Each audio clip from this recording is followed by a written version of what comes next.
Welcome to the Shreveport Connected with Tommy. This video is on your Monday night Raw results and your Superstar spoilers for Thursday of this week. And here's some brief wrestling news going around the world.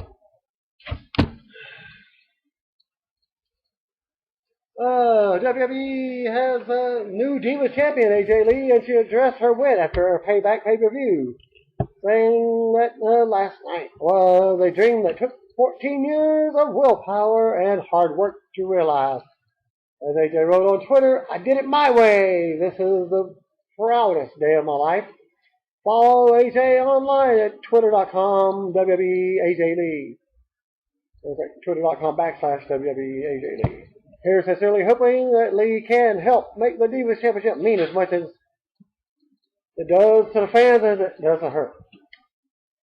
Andrea Leon was featured as Fandango's first dance partner. The brunette dance partner, 20-year-old University of Buffalo student, told Buffalo News reporter Jason Silverstein that the company contacted the Fred Astaire dance studio.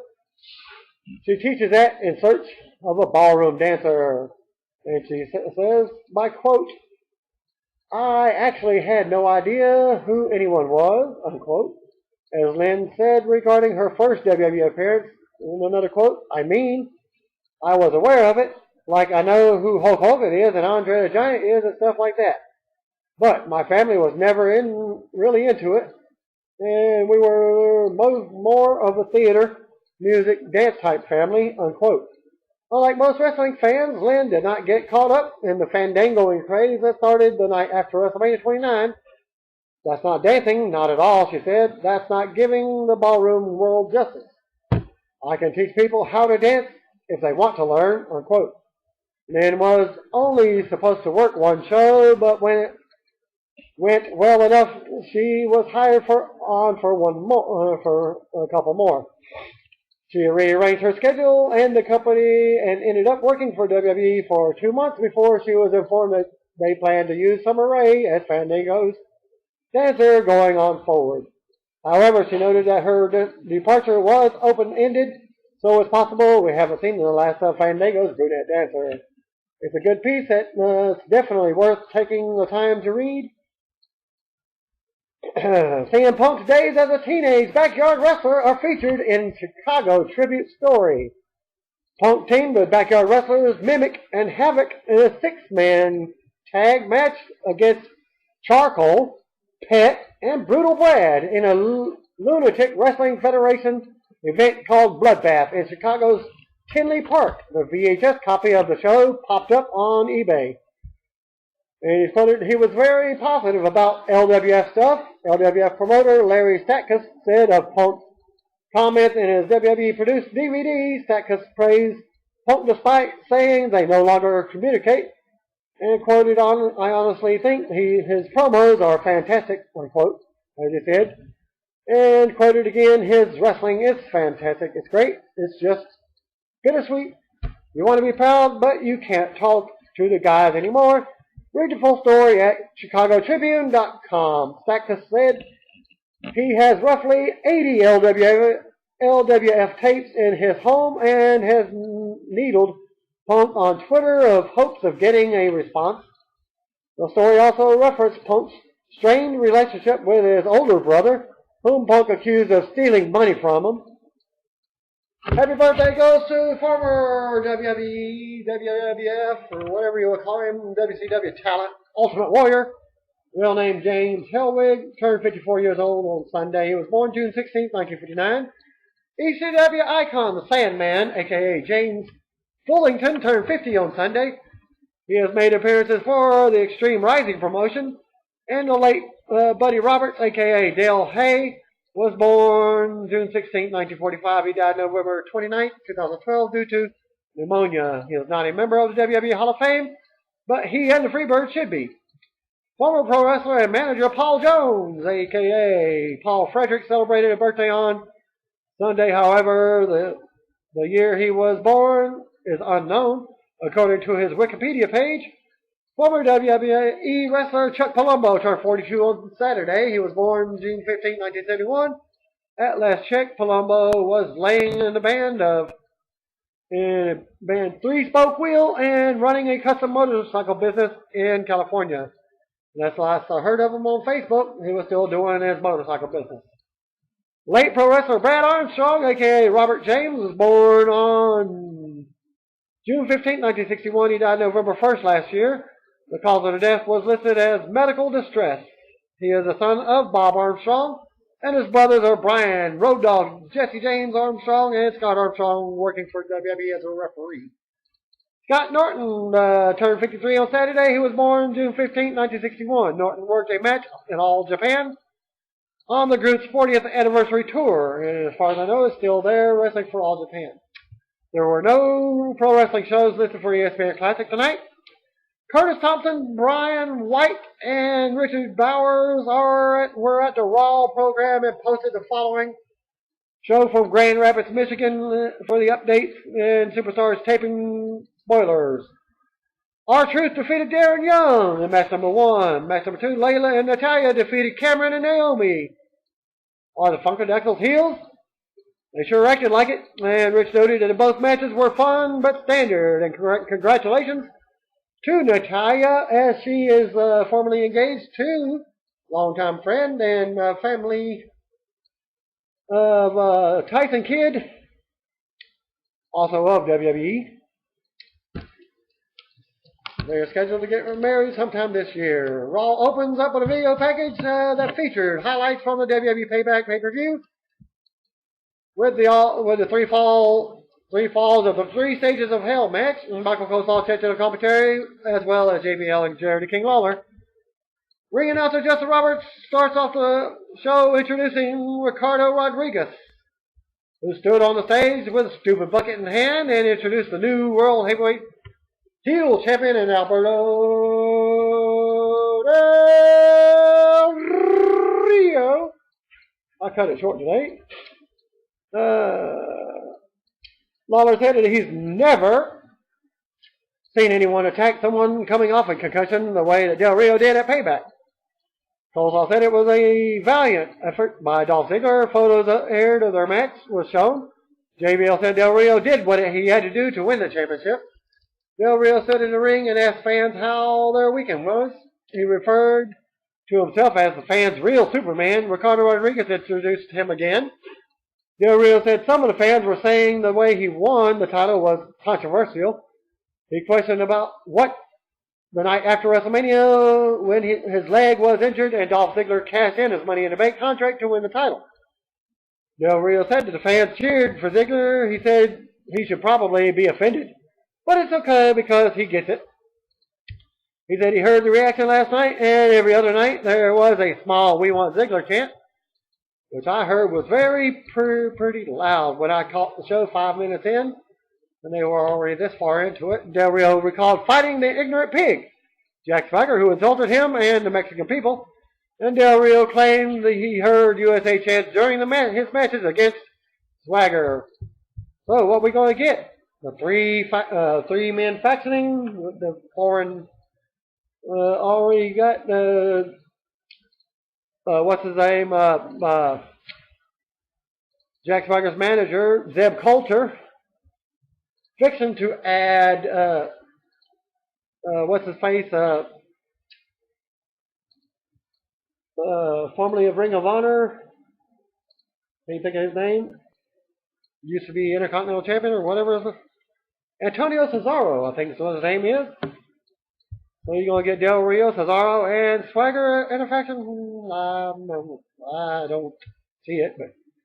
Well, he says, you cheer for a pig and a coward, he asked. I guess that's what America is all about.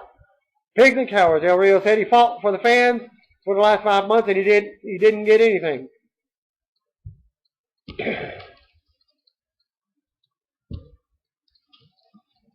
Last night I fought for Alberto Del Rio and it got me this, the title. Del Rio said he's going to be better than a man in this situation and will show his fans that he's the best. And that brings out CM Punk later on, and Del Rio did say he was going to give the fans a second chance to show him the respect he deserves. The fans booed. You don't get it, you and I. And CM Punk's music played, and he walked onto the stage with the Walrus Paul Heyman to a big pop. and then headed to the ring. Punk said the last time they were in the ring together is when Del Rio was holding the WWE Championship in 2011, when he beat him to win the title, and then went on to hold it for. And he paused and caught the Walrus telling him 434 days. Punk said the problem he has with the people is not what he was out there to do. He took the exception to Del Rio saying he is the best. A loud CM Punk chant broke out from the Chicago crowd, and Punk said that there was only one best in the world, and Del Rio was looking at him. He said he was there to challenge Del Rio. Paul Heyman interrupted Punk before he could even issue the challenge, and Heyman said his client doesn't fight for free. Punk cut off Heyman and asked him what he was doing. Heyman said he didn't talk about this, and Punk is banged up from the night before, and the title wouldn't even be on the line. Punk said he knows that the title wouldn't be on the line and that Dolph Ziggler gets the rematch that he damn well reserves. Punk said that while Del Rio was stealing a title, Punk was stealing the show along with Chris Jericho. Punk said he wants to face Del Rio in a match. Del Rio told him he doesn't want this. Punk said he didn't want the match. Del Rio said he is the world heavyweight champion. Like I said, you don't want me, he added. Punk asked Ricardo if he had his tights underneath his gear and wanted to fight. Punk says, someone is going to fight me tonight, Punk said. Vicky Guerrero, wink, wink, comes out, Miss Piggy, and Brad Maddox interrupted from the stage, and Vicky was booed heavily, but then said Del Rio doesn't get to make the decision. She said that is as great as a payback was. She can't think of a better way to maintain the moment than to have Del Rio face Punk in the main event. Kofa hyped that Vicky also had a surprise for Vince McMahon. Stephanie McMahon, Triple H, and the entire WWE Universe. Lawler hyped Randy Orton versus Daniel Bryan for later in the show. A shot aired to Wade Barrett. Coleslaw said that Barrett would get his rematch against Curtis Axel, and then we get commercial break. Very good opening. Del Rio is so much better as a heel. His promo was really strong here, and he had a great logic regarding the way Dolph Ziggler cashed in the Money in the Bank contract on him while he was wounded. Punk coming out and challenging Del Rio to a match was a nice surprise. And then they amped up the issues with Punk and Heyman there. A new babyface Punk endorsed. New babyface Ziggler. Also like the hyping that they gave the other matches right out of the gate. Setting up your next pay-per-view and the following pay-per-view. A graphic counted WWE On Demand. Backstage segment, Paul Heyman told CM Punk that he was sorry that he jumped the gun, but he cares about him. Punk said he didn't make it clear. He felt Heyman nearly cost him the match at Payback. He said he's not Brock Lesnar or Curtis Axel, and he doesn't want Heyman at ringside with him anymore. So basically he told the Walrus, you're fired. Punk said he will always be a Paul Heyman guy. Heyman left with a surprised look on his face. The shoe dropped on the Heyman and Punk relationship, and Heyman's next move should be very interesting, as you will see what happens in the main event, or after the main event match. Alright, Wade Barrett standing in the ring as he was introduced for his rematch with Curtis Axel. Interrupted with another, excuse me. She said Barrett's rematch would have to wait because he would be facing her. Big surprise. Match number 1, Christian's return versus Wade Barrett. Christian got a strong reaction for his return. Coleslaw said Christian missed nearly a year of action with a shoulder injury. In the end, Christian hit his finisher and scored a clean pin in a 3-minute and 15-second match.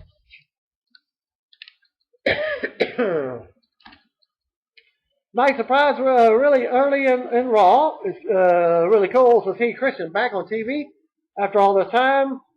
WWE made the right call when it came to giving RVD the bigger hype for his return and advertising it for the next pay-per-view. As much as I really enjoyed Christian, RVD returning to Philly for the Money in the Bank is simply more marketable. The announcers hyped that the fans could vote on whether the Bryan versus Randy Orton match should be a no disqualification, no count out, or best of 3 falls match. Then we get a Wyatt family video airing. Commercial break. Footage aired of from the payback kickoff match between Sheamus and Damien Sandow. The announcers put over Sandow's strong showing, even though it lost. Sheamus versus Damien Sandow and Cody Rhodes in a handicap match. The announcers questioned why Vicky would put Sheamus in a handicap match. Since I didn't see this match at all, the heels got the better of Sheamus early on. He came back with a forearm strike to Sandow, and then followed up with white noise on Rhodes. Sheamus hit the setup kick. Set up for a bro kick on Cody, but Sandow recovered and rolled up Sheamus for the win. After the match, Sheamus bro kicked Cody Rhodes. So Sandow and Cody Rhodes defeated Sheamus in the handicap match in 3 minutes 25 seconds.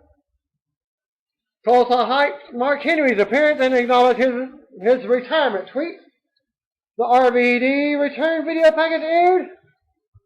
And it showed Kurt Angle in it, as well as Kurt Angle saying something on Facebook about the pay-per-view, as well as Raw. He commented and said that was weird. That he was seeing that Rob Van Dam kicking him in the face, and he wasn't too happy about it. The live crowd was really into Sheamus tonight. Sandow winning by roll-up is a hit. In a handicap match doesn't make very much sense, but it does continue the program between the two. I strongly dislike the decision to air the RVD video heading into the break without showing the live crowd's reaction. It was red hot at Payback. Why not the television audience hear a similar response from the crowd, which makes it feel better than the video package alone. Backstage, and Brad Maddox spoke with Triple H as Miss Piggy boasted about making the main event match. And Triple H putting over and questioned what her main event would have been if CM Punk hadn't come out. And they didn't have to answer for him. Vicky shifted the focus to bringing Christian back as a surprise.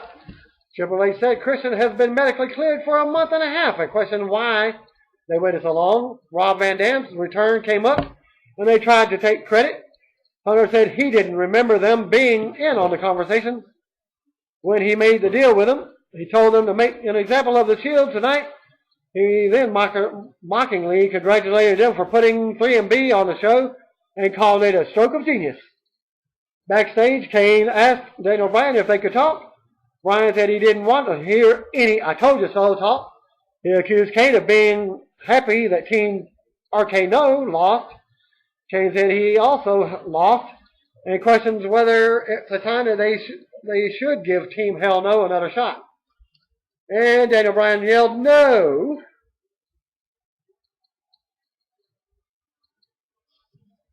As I lose my spot.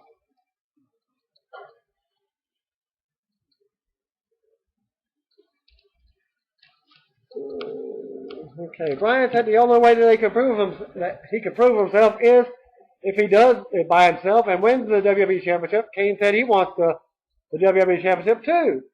He asked Bryan if this was it for them. Bryan said he didn't know. Kane said he didn't know either and wished Bryan good luck. Bryan questioned whether he was wishing him luck because he thinks he was the weak link as they go to commercial. Backstage segment was nothing special, but it was notable that Bryan mentioned the WWE Championship. He's been rumored to be facing John Cena for the strap at Money in the Bank.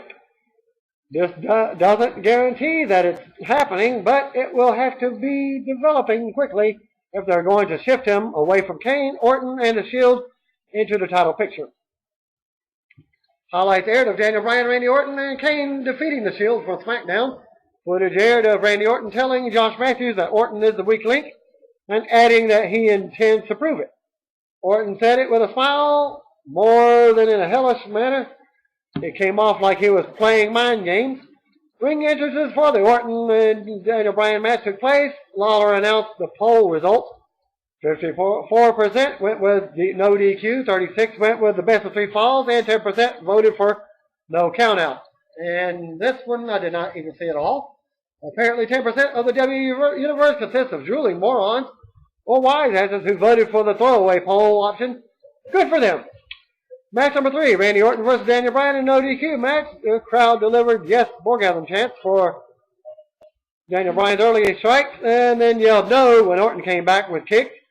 And then a Daniel Bryan chant broke out again. Bryan caught Orton with a half crab, but Orton reached the ropes. Coleslaw quickly pointed out that it didn't matter since there were no disqualifications. JBL mocked Lawler for not remembering the stipulation when he was the one who announced it. We found out what Cole's real laugh sounds like rather than the forced one he does way too often. Orton got the female cheers when he stood on the ropes and threw punches down at Bryan, but the men yelled no with each punch he threw. He went to ringside, and then Orton pulled out a kendo stick and struck Daniel Bryan with it. Orton threw Daniel back in the ring and covered him for a 2 count, heading into a commercial break. Announcers played up Bryan performing a suicide dive at one point that Orton avoided, causing Bryan to hit the barricade. It became the story of the match. As the trainers tried to check in on Bryan a couple of times, he eventually got a chance to examine Bryan on the floor, and they called the match off. Orton helped Bryan to his feet and hugged him. Bryan and Orton shook hands. Randy Orton defeated Daniel Bryan by referee trainer stoppage in a no DQ match in 14 minutes 40 seconds. It was a bizarre setup, a no DQ match to end with their program, as it has not reached the need for such stipulation. The company had to know that that's what the fans was wanting to vote for. It appeared as though Bryan was hurting, but he walked backstage on his own, so it wasn't neck injury if it was legit. Then they showed a Sean Combs Be a Star video. Combs wore an Invisible Bully t-shirt. I don't even know what that means, but I wish an Invisible Bully would kick his ass. AJ Lee and Big E Langston headed to the ring for their match, and AJ stood in the ring and gloated over her title win, while Big E remained on the floor. Langston said that Dolph wasn't medically cleared, but he will return to share the spotlight with her. AJ backed herself up and then said that if there's a woman who thinks that she can compare to her or is a fraction of what she is, she dares her to come out. That's what I thought. AJ said when no one comes out, then Stephanie McMahon's music played and Lee's expression changed. AJ went into perky mode while saying, "Hi, boss lady. Are you here to congratulate me?" Stephanie endorsed AJ as an underdog and congratulated her for that.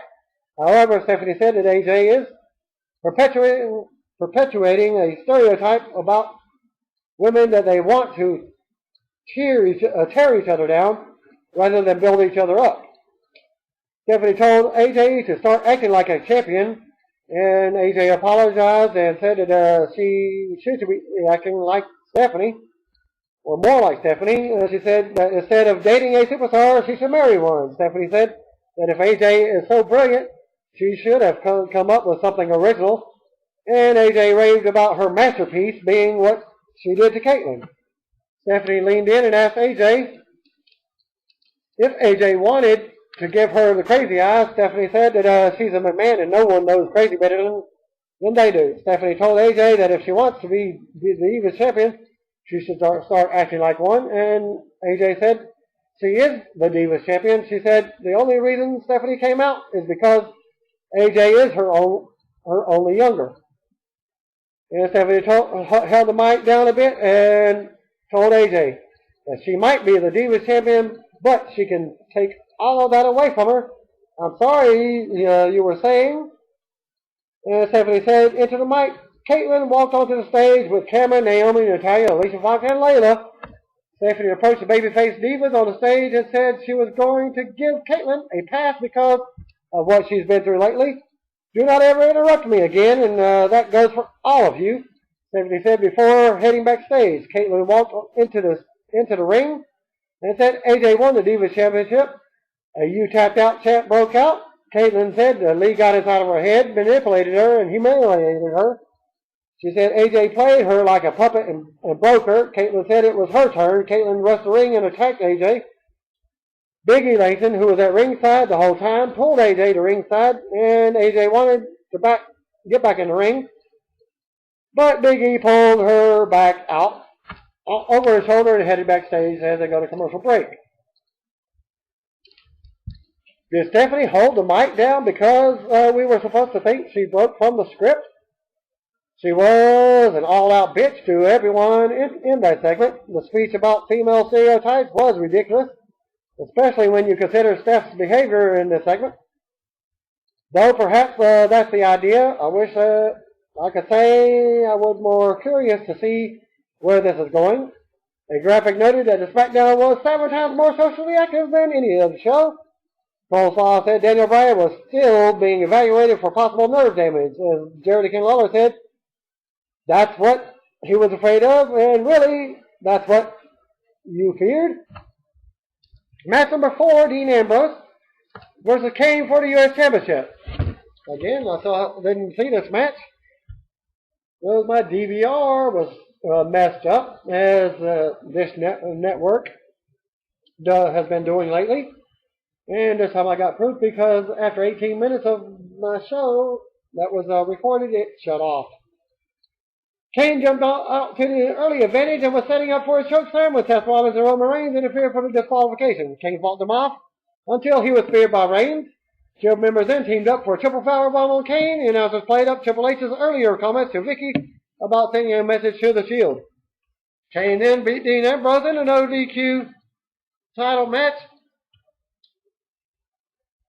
by disqualification in the U.S. title match in a minute and a half. The shot aired to Mark Henry shaking hands with the primetime players backstage and Tamina Snuka. He consoled a tearful Darren Young, who applauded Henry as he walked away as they go to commercial. Backstage, we get Miss Piggy Guerrero scolding the Shield for their antics. In the Kane match, Ambrose asked if there will be severe ramifications if she was going to spank them.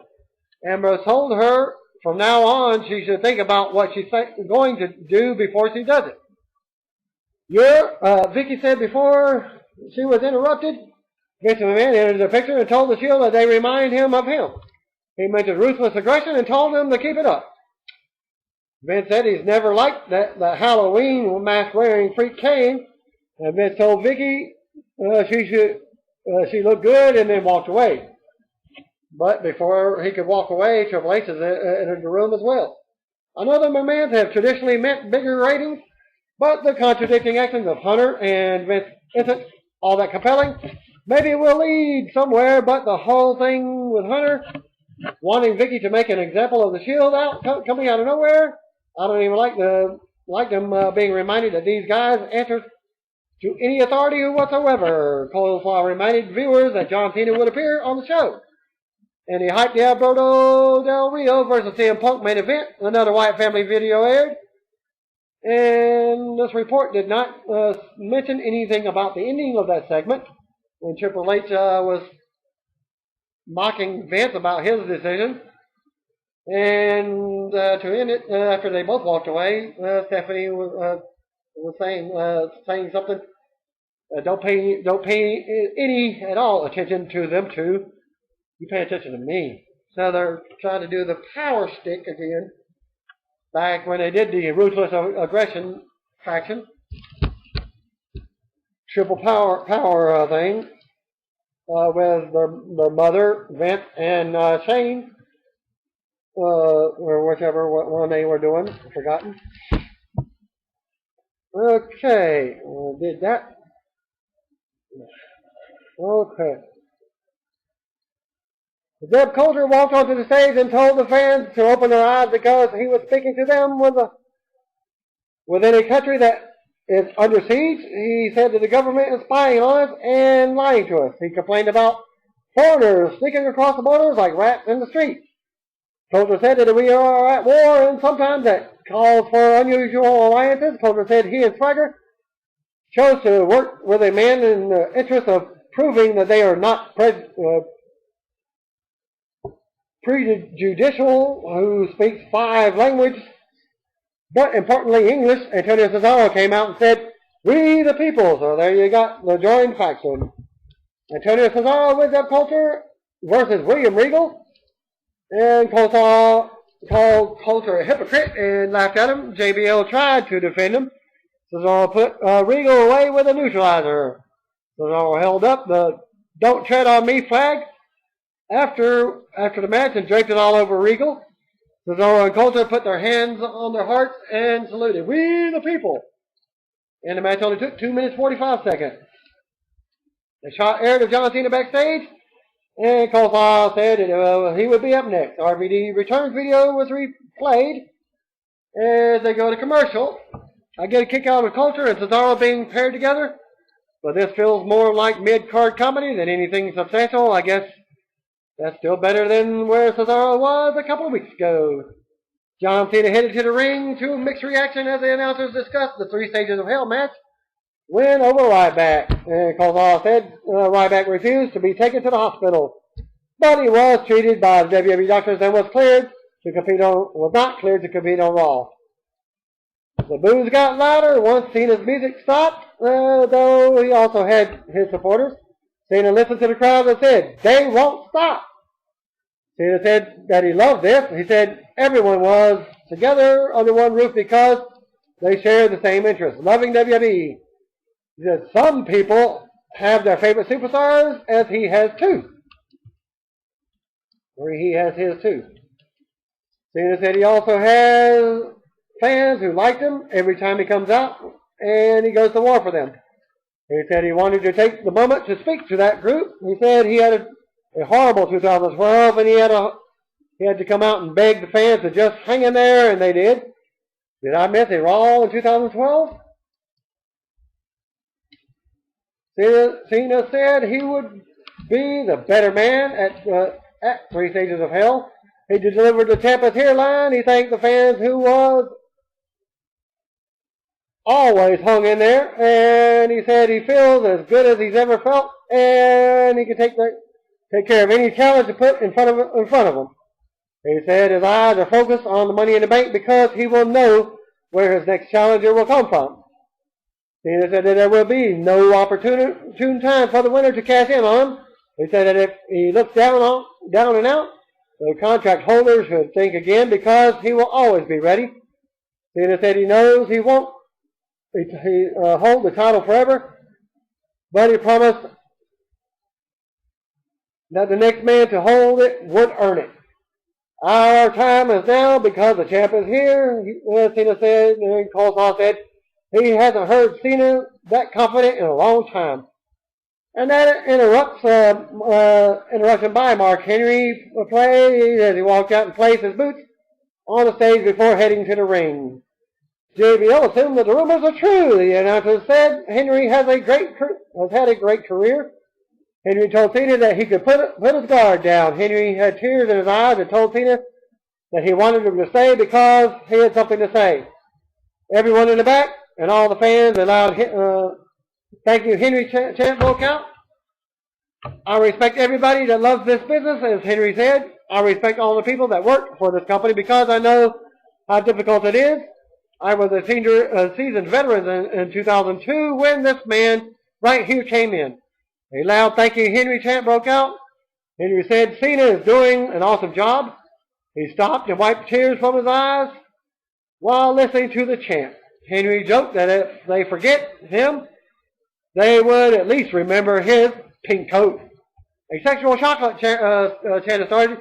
He said that at the rate Cena was going, he is going to be the greatest WWE champion of all time.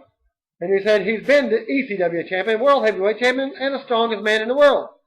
And he said it was nothing like the success that Cena had, but he thinks he's done pretty well for himself, which brings me to the reason that I'm out here.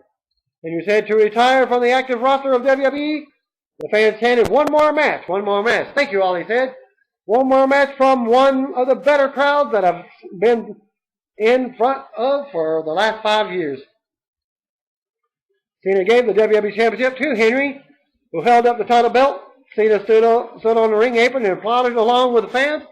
JBL pointed out that it was the only title that Henry hasn't won.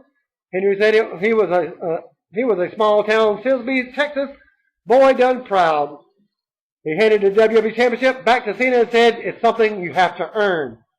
Henry said he got the chance to travel the world 4 times over. He said he said not to cry for him because he's crying enough for everyone. "I stand before you a proud, proud man," he said. I'm on the road close to 200 nights a year. My beautiful wife, Jana. You'll be seeing me more of me than you want to. He addressed his fanatical wrestling fan son and said some fans have seen him on Twitter. He made a joke about Mae Young's fan.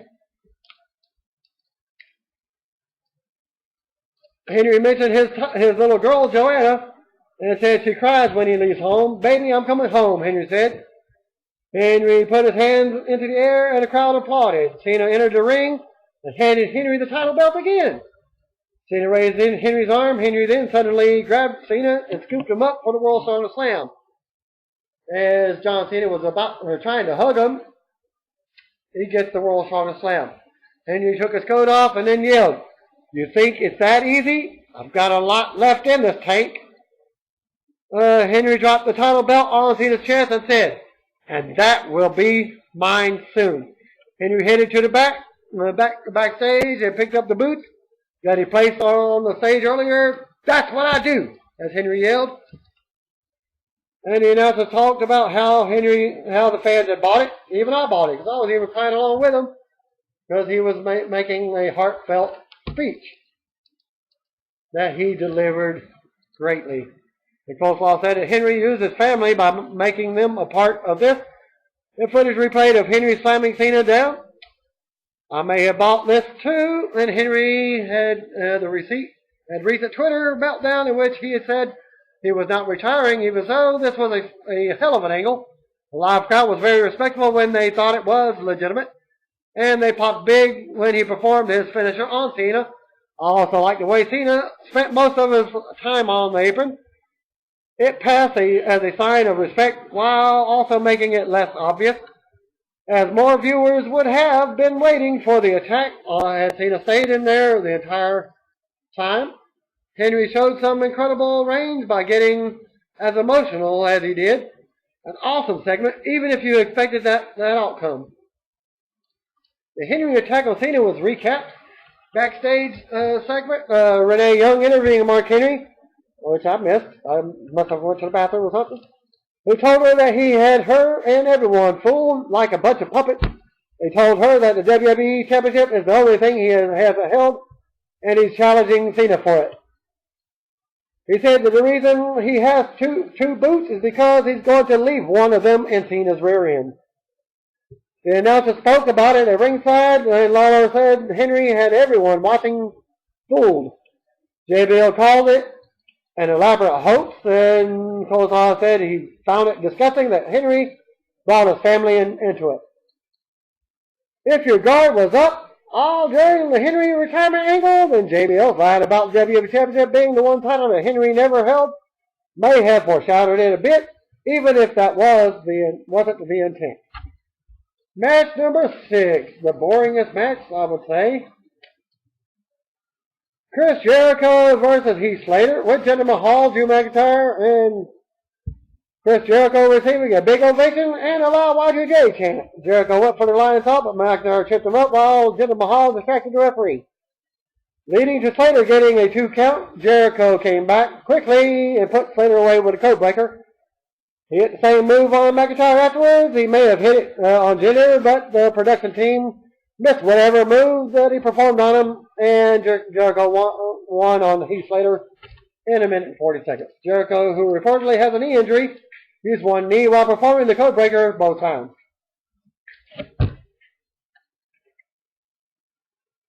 Backstage, Paul Heyman was giving Curtis Axel a pep talk when Max Striker entered the room and asked him about CM Punk no longer wanting him at ringside. Heyman said he's best friends of the best of the world, and true friends know when to give each other a little space. I came in at this segment and seen the rest of the Raw. He asked Striker why he was talking about the new Intercontinental Champion, who was born to be better than perfect, as they go to commercial. A man and woman were shown eating dinner when a man began choking. As this is Sheamus' commercial, Sheamus showed up in his wrestling gear and kicked the choking man in the back. And the man spat out the choking big bite of food. A graphic listed 1-800-FELLA! As the narrator said, "Help is just a blow kick away." Sheamus sat down to eat with the woman and pretended to be choking himself, and then smiled, "Just kidding." And better yet, call 1-800-WTF was that? Another name for where he hit fellow. Match number 7, Curtis Axel with Paul Heyman versus the car at a non-title match. Miz sat on commentary and said Axel walked out on the Intercontinental Champion at Payback, regardless of what people think about how he won. Miz said Axel has the grit of his grandfather and the finesse of his father and a mean streak. Miz said Axel has been taking shortcuts. Axel put Sin Cara away with a DDT, during which he wrapped his legs around Sin Cara's. Curtis Axel won in 2 minutes 45 seconds. One-sided match designed to showcase Axel. Cole saw hyping CM Punk versus Alberto Del Rio for the main event. A graphic telling that WWE has 9 10 sports DVDs. Daniel Bryan versus Dean Ambrose was advertised for SmackDown. There was no mention of the U.S. title being on the line. Cole saw mentioned Bryan's injury and said Bryan would wrestle if he's healthy enough to compete. Backstage segment, Vince telling Vicky and Brad Maddox that they are doing a great job. He knows that they are stuck between a rock and a hard place with the family at times, but he said that they would be fine if they listened to him. Vince brought up Mark Henry angle and said he was sucked in. He asked what they wanted to do about it. They both said they wanted Cena versus Henry for the WWE Championship for Money in the Bank. Stephanie walked in and told Vicky that she needs to be more assertive. Triple H showed up and recalled telling Vicky that she needed to take a stand with the Shield. After Hunter left, Vince told her to just listen to them. Okay, well, I was mistaken in the earlier segment. And what I said earlier was to this segment. I do apologize. And once again, Vince left. Stephanie put out her arm around Vicky and said she shouldn't be listening to either one of them. You know who to listen to. And she hugged her again and looked straight in her eyes. It was like Vicky was doing that. Like she was embarrassed. I sure hope this McMahon drama is going somewhere, because these kids are painful and aren't doing anything for anybody. Backstage segment, again, Paul Heyman catching up to CM Punk and said that everyone else is trying to stir this up, but he doesn't want to play into it. Heyman said he gets it. He said it's okay and he understands. As unpopular as this may sound, I love you and thank you. As Heyman said before hugging Punk, now go get him. You're the best in the world. Go win this one. You're the best in the world. As they ended that backstage segment, Alberto Del Rio and Ricardo Rodriguez make their entrance for the main event as they go to commercial. And then an ad for SmackDown questions who won Payback matches. And your main event is Alberto Del Rio with Ricardo Rodriguez versus CM Punk in an non-title match. Punk was back to the regular gear and his Gracie Jiu-Jitsu hoodie. Del Rio was aggressive early, and the crowd started a brief CM Punk chat as he sold. Punk came back with a forearm shot. Went for the GTS, but Del Rio slipped away and rolled to ringside. Punk followed up with a suicide dive that connected. Punk sold arm pain based on Del Rio's earlier attack. Ricardo distracted Punk, and Del Rio used the distraction to wrench Punk's arm over the top rope, and Punk sold at ringside heading into the commercial break. After the break, Del Rio remained in control of the offense, and Punk continued to sell the arm. Tulsa and Bryan suffered a stinger. Bryan suffered a stinger during his match with Randy Orton, so he should be able to go for his match against Ambrose on SmackDown, which is going to be taped tomorrow night, Tuesday night. Cole said Bryan was so upset that he got in Triple H's face and screamed at him backstage as it goes past the 10 o'clock hour. Later, Punk started to make his comeback. Del Rio cut him off and then signaled for the cross arm breaker. Punk avoided it and caught Del Rio with a GTS. Del Rio's momentum brought him to the edge of the ring, and he rolled to the floor with Punk attempting to stop him from falling. Ricardo helped Del Rio get to his feet and walked toward the back, and Del Rio was counted out. Dolph Ziggler came from backstage in street clothes and attacked Del Rio from behind. next to the stage and eventually chased them away. As they both got free and went after each other, Dolph got the better of them before Alberto escaped to the back. And so CM Punk defeated Alberto Del Rio in 11 minutes 30 seconds before the count-out victory. Punk was named the winner by count-out, and then Brock Lesnar's music played as the Ziggler and Del Rio were already backstage. Punk's expression changed quickly. Lesnar walked out and glared at Punk, who looked back at him from the floor. Lesnar's music continued to play as he placed pace around the ring. Brock jumped onto the ring apron and received some cheers. The fans in camera view were standing as Lesnar entered the ring. Lesnar grabbed the microphone and the fans got quiet as he approached Punk. Then they stared at each other. Brock teased saying something, but he grabbed Punk and F5'd him instead. Lesnar looked into the camera and smiled. Brock's music played and he left the ring saying nothing. Lesnar stood on the floor in the entryway aisle and smirked, and he looked back at Punk to close the show. The camera got a great show of Brock glaring while Punk could be seen writhing in pain on the big screen behind him. An awesome ending. Punk vs. Lesnar is one of the big matches I was hoping to see during Brock's latest run with the company. The dynamic is perfect with Punk playing the undersized babyface to a monster heel Lesnar. Heyman wasn't present for the attack, so I assume he will act like he had nothing to do with Brock's action. That's a pretty big match for Money in the Bank, but it's also the type of match that could be overshadowed at the pay-per-view and make some fans wait for SummerSlam if they're holding out that long. Either way, I'm already looking forward to their match. Curtis Thompson attended Monday's Raw in Grand Rapids, Michigan, and said the following report on the dark match main event. John Cena defeated Ryback in a tables match to retain the WWE Championship.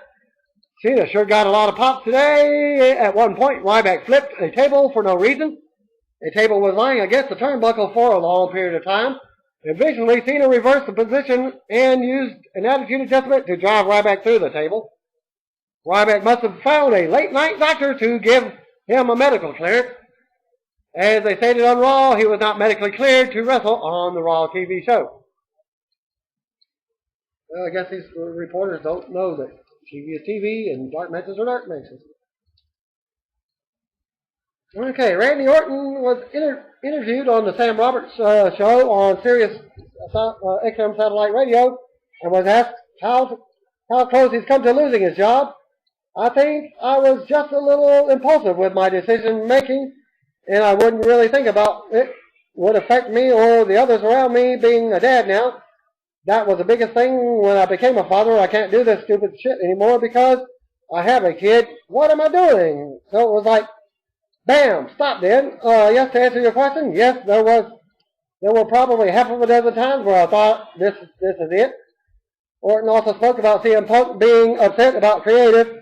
Sure, but Punk likes to be upset about shit. About anything, he said. Orton said that his thing is always kind to have a chip on his shoulder. It's funny because I think I was the guy that always had the chip on my shoulder, but I think my demons were a little deeper than his. The guy's never had a drink of alcohol. How up can you be? Can he really be? You know, I get it.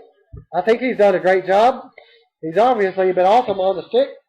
He's awesome in the ring too. You can view the full interview on YouTube, and I will post the link right here at this point. And it's nearly 30 minutes in studio video with Orton. That's worth going out of your way to watch. Orton spoke about his past issues, being young by usual veteran status, not feeling like he was ready for his first WWE Championship run, fatherhood, the Punk kick being banned, giving Vince McMahon a concussion, crazy online fan fiction, that's a laugh out loud funny, and more. And your number 2, what happened after all? John Cena defeated Ryback in a tables match to retain the WWE title. A table was lying against the turnbuckle, and eventually Cena reversed a hold then use the attitude adjustment to drive right back through it.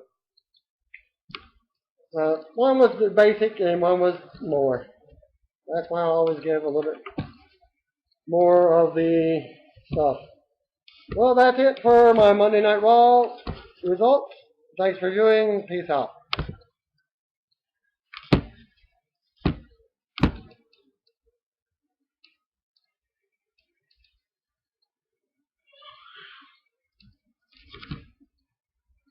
Just close it.